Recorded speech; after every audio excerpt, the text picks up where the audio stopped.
Kenapa ya? Entah di mana aja ada pagar kehidupan, di situ ada perasaan yang membuat kita ngerasa, kok ini lagi-lagi pas banget sama kisah saya. Termasuk yang satu ini. Yuk kita bahas. Ini adalah kisahku. Ini adalah kisah saya.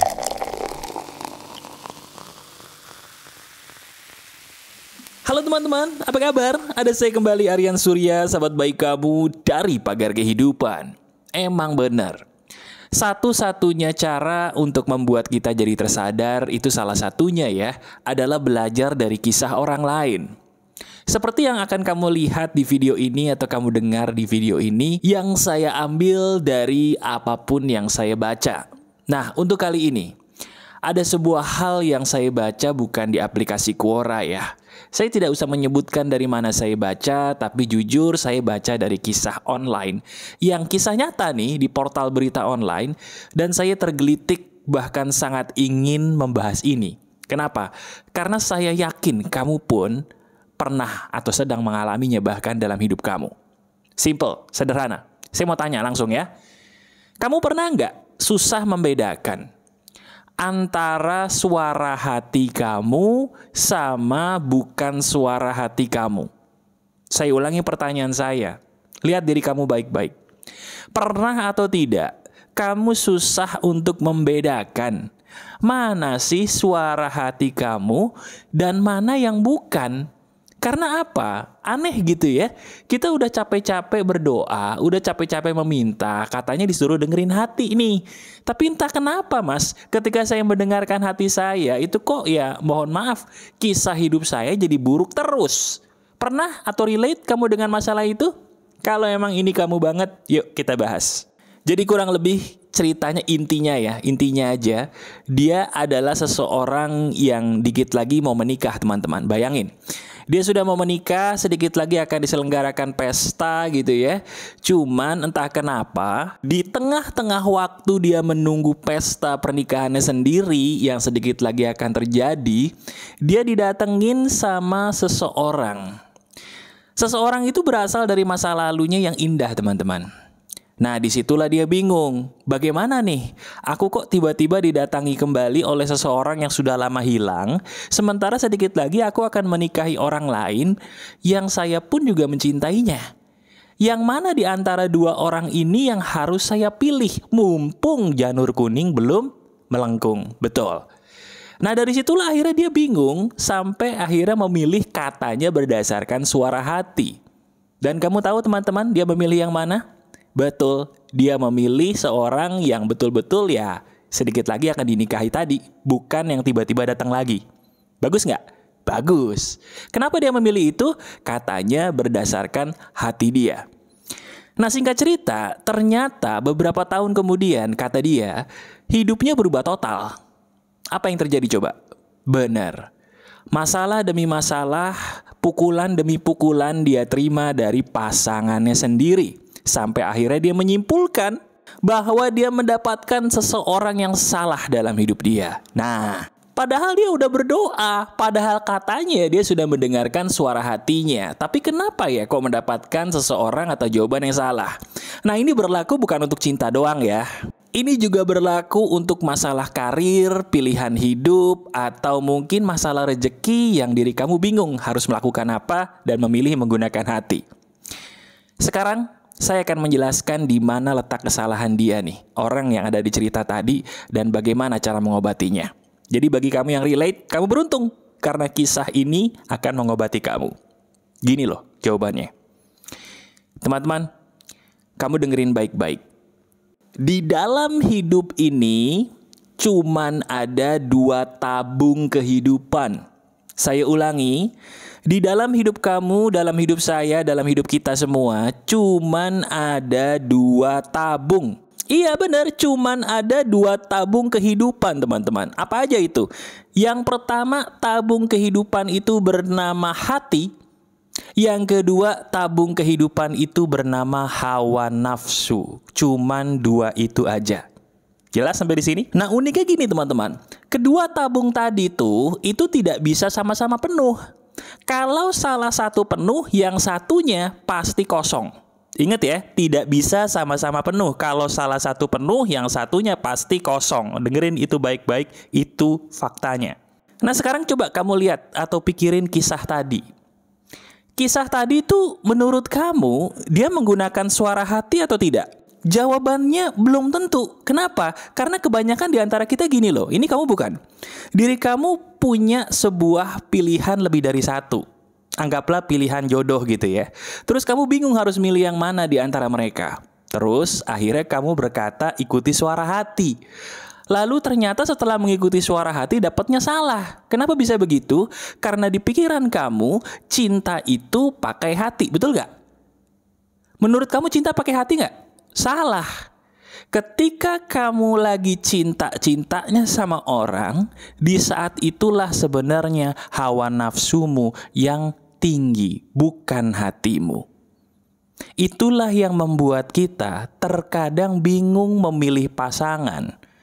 Karena apa? Di saat kita sedang memilih pasangan, biasanya di saat itu hati kita bukan dipenuhi dengan suara hati, tapi dipenuhi dengan hawa nafsu. Sebab cinta itu sendiri pada dasarnya adalah hawa nafsu.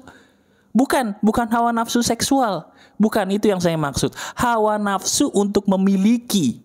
Hawa nafsu untuk berkata bahwa dia hanya milikku. Dia hanya untuk gue. Betul gak? Coba renungin. Nah di saat hawa nafsumu masih dominan, ingat perkataan saya tadi, otomatis tabung kehidupan yang namanya suara hati atau kepekaan hatimu akan tumpul, bahkan hilang.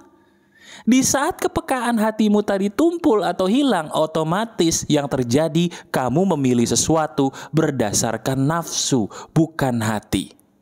Nah, sekarang saya mau tanya, kalau kita memilih sesuatu berdasarkan nafsu, teman-teman, kira-kira akhirnya bakal baik atau buruk? Jawab.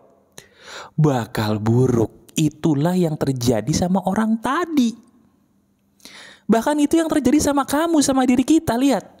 Diri kita berpikir bahwa hati dan nafsu bisa berjalan selaras. Tidak bisa. Kalau kita pengen mendengarkan suara hati, ini kuncinya, tumpulkan dulu hawa nafsumu setumpul-tumpulnya. Kalau hawa nafsu sudah tumpul setumpul-tumpulnya, di saat itu loh suara hatimu baru akan terdengar. Sampai di sini jelas gak? Jelas ya? Sudah paham kenapanya ya? Nah bagus. Sekarang saya akan ngasih tahu kepada kamu solusinya dong.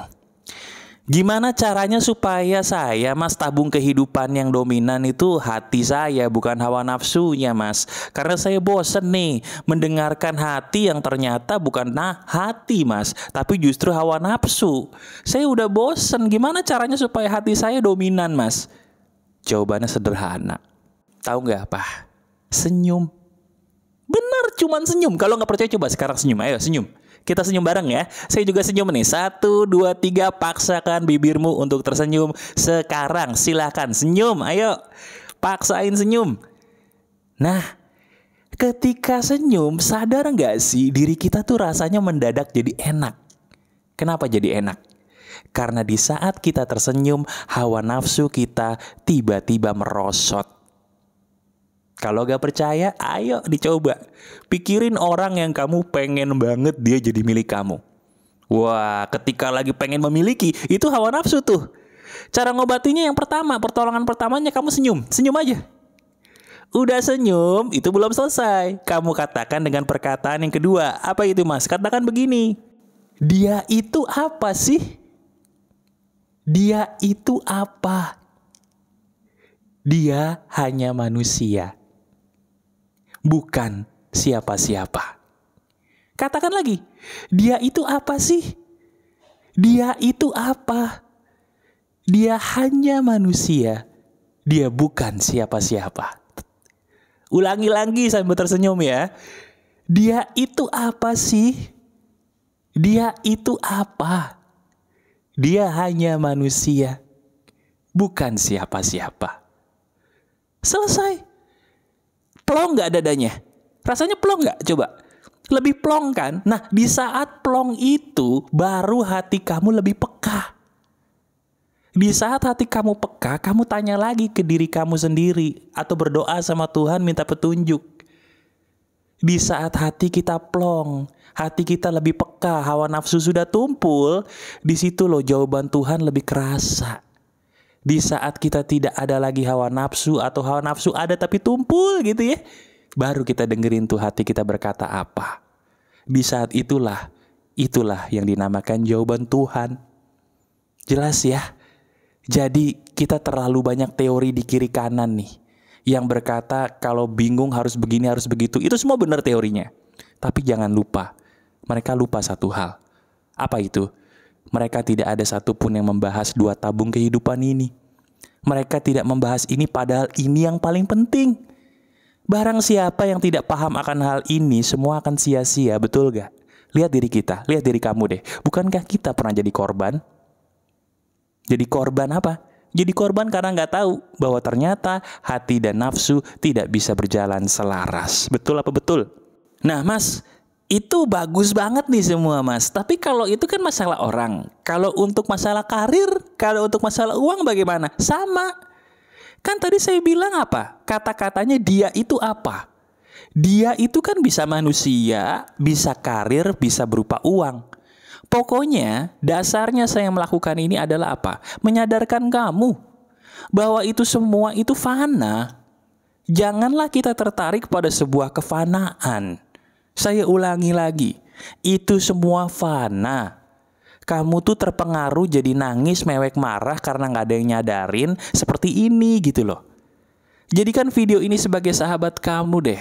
Praktekin hal sederhana ini aja, terutama di saat kamu lagi bernafsu. Di saat kamu lagi bimbang, akan 2 pilihan, akan 3 pilihan, atau bahkan 10 pilihan, coba gunakan cara sederhana ini, diselingi berdoa sama Tuhan sesuai dengan keyakinanmu. Lihat deh efeknya. Diri kamu akan menghadapi sebuah hal yang, plong banget. Jalannya tuh rasanya lebih lapang dan kamu akan memahami bahwa oh iya, ternyata hal sederhana seperti ini loh mas, yang sayangnya tidak ada yang mengajarkan kepada saya di masa lalu. Kamu beruntung ya. Simpan ini baik-baik. Kalau kamu suka banget video ini, silakan klik jempol ke atasnya, silakan. Terima kasih dan bagikan video ini ya. Link videonya silakan kamu share kepada orang-orang agar mereka tahu seberapa berharganya isi atau daging dari video emas ini. Oke? Terima kasih. Masih ada saya, Aryan Surya, sahabat baik kamu selalu dari Pagar Kehidupan. Tetap keep the spirit. Keep sharing and keep loving. Bye-bye.